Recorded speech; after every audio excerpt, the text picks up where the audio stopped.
இந்த வீட்டுக்குள்ள 3 பேர் இருந்தாங்க. Wife, driver, personal assistant.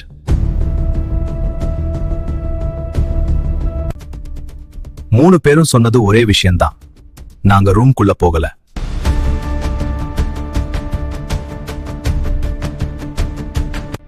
Inspector அர்ஜுனுக்கு ஒன்னு புரிஞ்சது.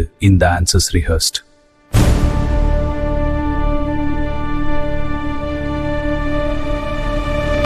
இந்த வீட்டுக்குள்ள யார காப்பாத்த இப்படி போய் சொல்றீங்க? ஐயா, நாங்க யாரையும் காப்பாத்தல. அப்படி இல்ல, நாங்க சொல்றது உண்மை. இந்த விசாரணை எங்களுக்கு தேவையில்ல, கஷ்டம். போய் சொல்றத நிறுத்துங்க, இல்லாட்டி சட்ட நடவடிக்கை. டிரைவர் நடுங்கினான். வைஃப் கண்களை தாழ்த்தினாள். பிஏ அமைதியா இருந்தான்.